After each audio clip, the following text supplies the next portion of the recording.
Good afternoon to everyone. Sorry for delay. Uh, how did your examination? It's okay. It's okay. How was questions?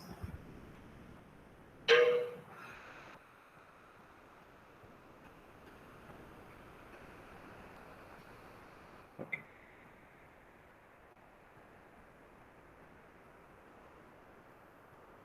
So already completed in the third unit. Once again, I'm going to recalling it. Uh, Next class onwards, we start with the fourth unit.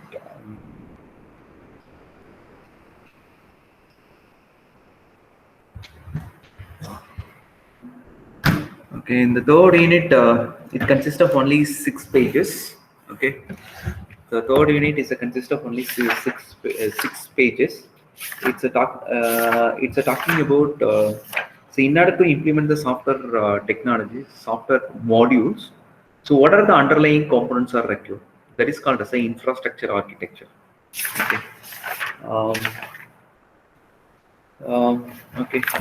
In the third unit, the mainly focusing on so what are the networking component and the internet networking components are required so in order to implement software. And next they talk about IT hardware and software. Next one is a middleware, and then policy for infrastructure management. For example, let's see one by one. First one is networking.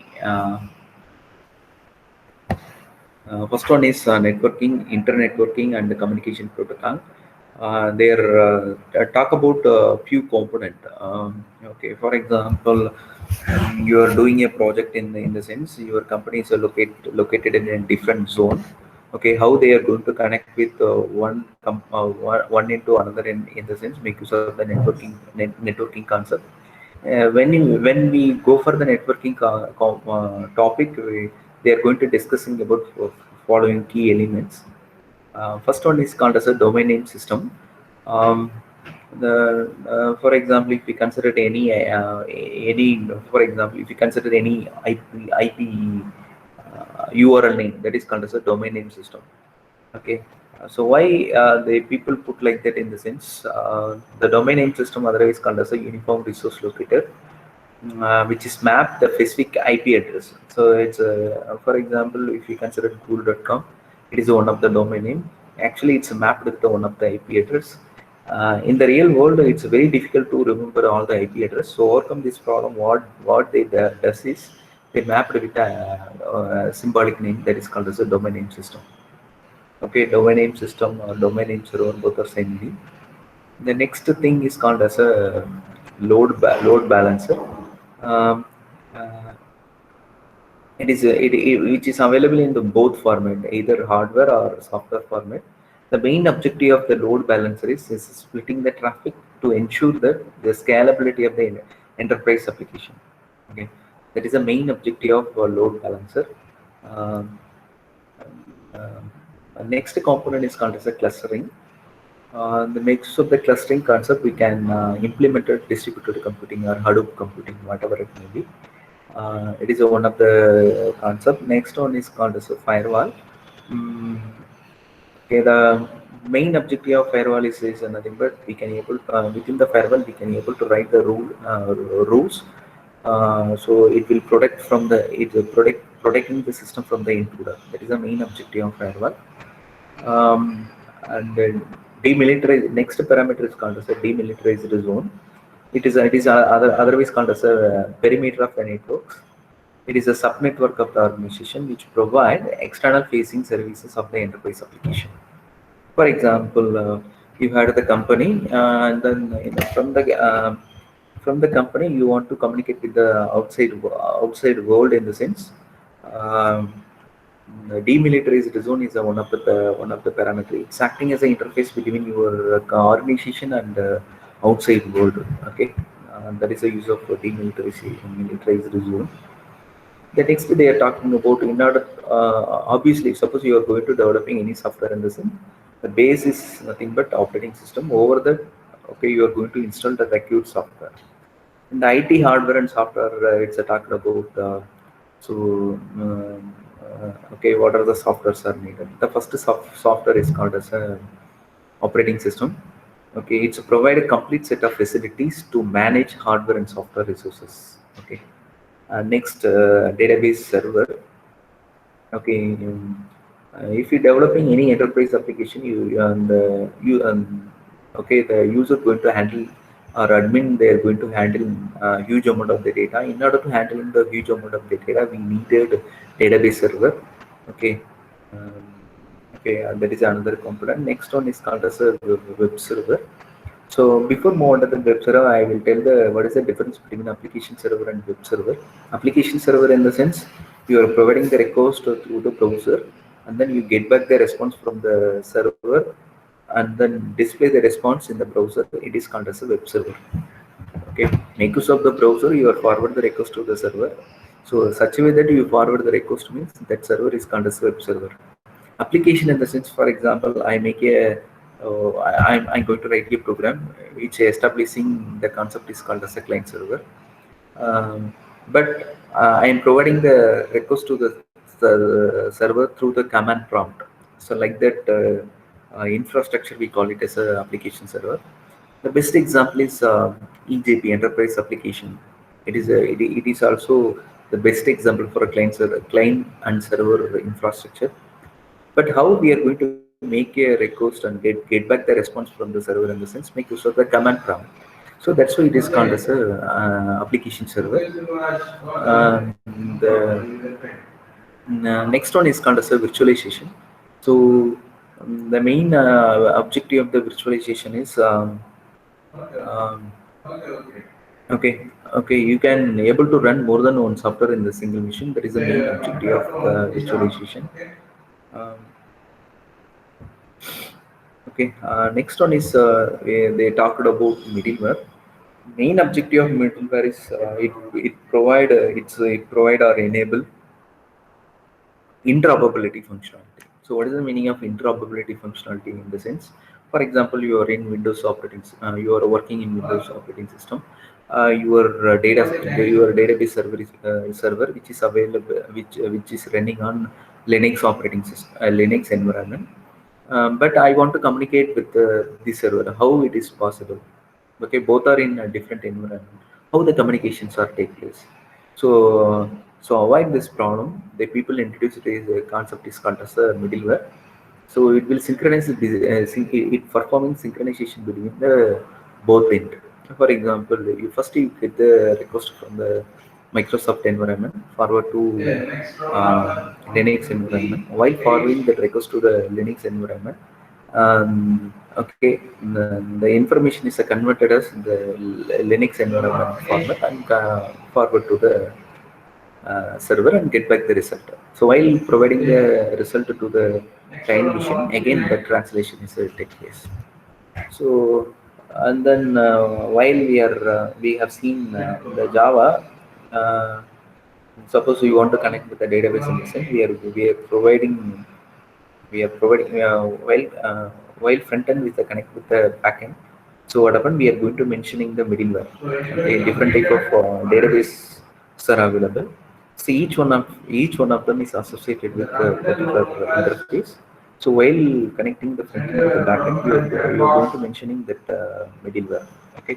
Connected people, you must send your roll number and chat box. Okay, they are list out what are the different type of middlewares are available.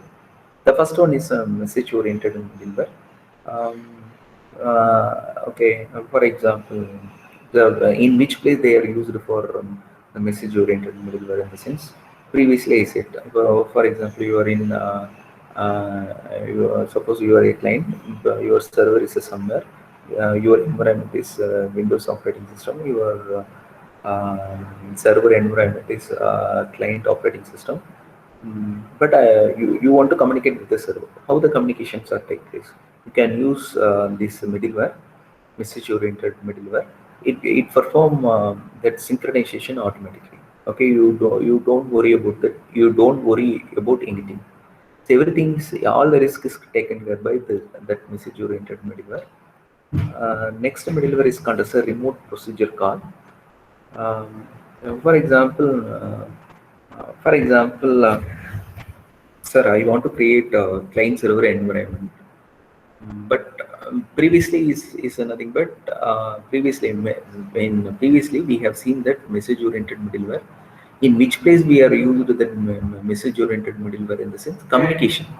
Okay, suppose we want to communicate with server which is running on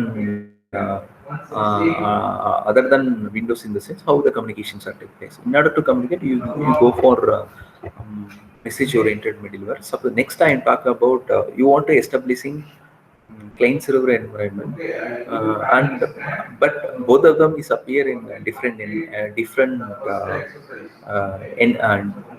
operating system. That cases how we are going to establishing that architecture.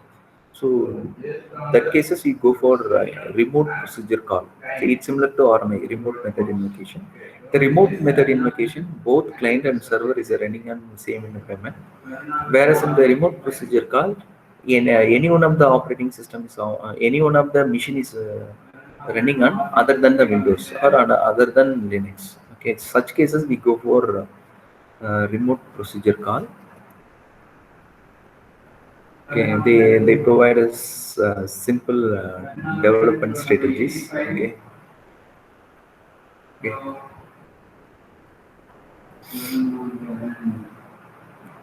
Okay. So in which place we are using for web server? What is the load balancer? And then here in finally what happened? Database servers are available. They are using for Oracle DB. Uh, okay. This is a simple deployment structure.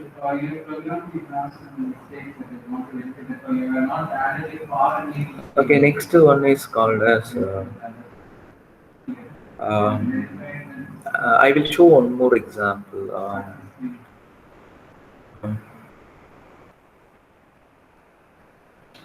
um, the Django is the best example for web server. Okay. Okay. So, okay. The Django it is one of the framework which is provide all the facilities to develop a web application. Okay, that is one of the features. The Django is based on the client server model. It is based on the client server model. It's similar to the ASP.NET Servlet. Okay. Okay. Here, what happened? Two components are available. One is called as a client, another one is called as a server. Okay. How the client is interact with the Django framework in the sense, first, okay, make use of the browser. Okay, first the user they want to start the server. After starting the server, what happened? Okay, okay, open the browser and then you want to communicate with the server using following URL. Okay, there's a address of the server and followed by. So what is your request? Based on that, what happened? You are going to communicate with the Django framework. Okay. Uh, if we consider the Django framework, it consists of a number of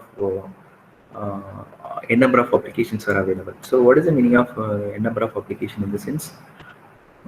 For example, suppose in order to develop an enterprise application, so the collection of application we call it as an enterprise application. A bundle of suppose, for example, if you consider Facebook.com. Okay, suppose they suppose assume that they developed in a Django framework. Okay, how the Facebook.com should be appear in the sense, the Facebook.com is one of the main page, and then within that it provide a number of services. For example, now what happened there, you can able to sell the product to someone using the Facebook. It will provide that facilities. So suppose they developed a Facebook.com using the Django framework in the sense. Uh, Okay, means one of the page is acting as a main page, another page. For example, already I said you can able to sell the product to the someone using the Facebook. So application one is nothing but two is nothing but sell.fb.com. Okay, like that, n number of applications are there. The integration of all the application, we call it as a single project. Okay, such a way that they are developing a project. Okay. The EJB is a best example for application server. Okay. Next, okay. So, what is the need of document architecture? Okay, next there we are talking about architecture and design document. Okay, the architecture of enterprise application document is documented in system architecture document. For example, suppose you are doing a project in DJMO in the sense. Mm, okay, first of all, initially what you are going to do? First of all, you create the environment. After creating all the environment, what happened? You are going to start the server. Okay, so okay, whenever you are doing any project or any application, okay, after doing everything, okay, you want to make a documentation. So which is a very helpful for upcoming people. Okay, for example, um, so you've done you've done one project in any one of the organization. Due to certain reason, you are really from the company. You got good opportunity. So because of that, you relieve from the company. So, for example, okay, the company is hiring some people from the outside. Um, okay, okay, that people there, he is doing same project what you did. So while doing that, while continuing that work, they needed documentation. Okay, how you did in previous one. So while implementing that, what are the configuration you have done? So all the things it's needed. So whenever you did, whenever you completed any project or any uh, you configured any environment, what happened? You should make a documentation. Okay, it's essential for enterprise application. Okay. Okay, that's all about the ODNet. If we consider the ODNet, only 10 pages are available. Okay, so what I teach you, same thing is there. Okay, it's very simple. Okay,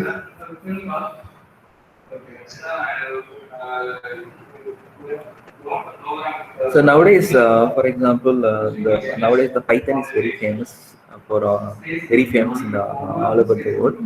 Suppose that in the company they are hiring for you for developing the web application. They're mainly focusing on Django framework. Okay. Okay, and plenty of tutorials are available in the YouTube. Okay, please refer those tutorials. They will teach you how to create the web application. In order to create the web application, so what are the prerequisite? So what are the things you have to you have to do? Okay. So what is the meaning of Django? Is it is one of the framework. So okay, so it will provide all the facilities. Okay, for example, some of them might have studied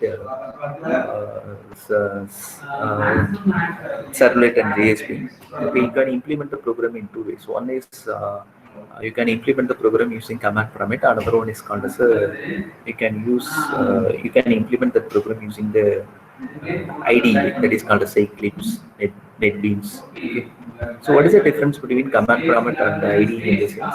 If we do the project in the IDE in this sense, it will provide all the facilities. Okay, okay, you don't worry about anything. Everything is taken care by IDE. Suppose you are doing the project in the command prompt in the sense you want to do all the setup. Okay, so that is a difference. Okay,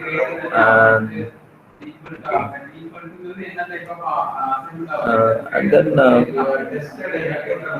if we consider Django, it is one of the framework. Okay, it will provide all the facilities. How we are going to write the web application in the sense Python. You are very much strong in Python in the sense. Okay, you can do the web application, the Django. Okay, it's a user friendly and it will provide interoperability facilities. Okay, that is the main features of Django. Um, and then Okay, that's all about Django. Any queries regarding today class? Any queries?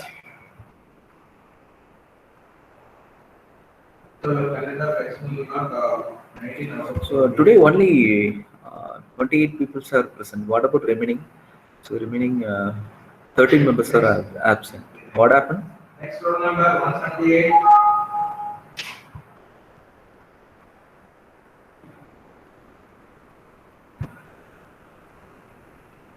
178, compare with the other subject. Okay, okay, placement. Okay. The comparing with the other subject, building enterprise application is very easy. It's co-relevant to your software engineering. Okay. It will talk about only 6 parameters: requirement, and then design, code, and testing. Okay. The first unit is dealing with the requirement. First unit is dealing with the requirement, and second unit is dealing with the design, and third unit is dealing with infrastructure. Okay. And then fourth unit is dealing with coding. Okay. Now what happened? You had everything. Your requirement is converted as a design. So after that, next step is you want to convert it as a code. Okay, that is called as a fourth unit. And the fifth unit is fully dealing with the testing. So after implementing the project, so what are the different type of testing you are carrying for a developer product? Okay, it's very simple. Okay, so around only 160 pages are available. Okay, okay, for all 5 units, it's very simple comparing with the remaining subject. Okay, okay. Okay, thank you so much. Remaining thing we will see in the next class. Thank you.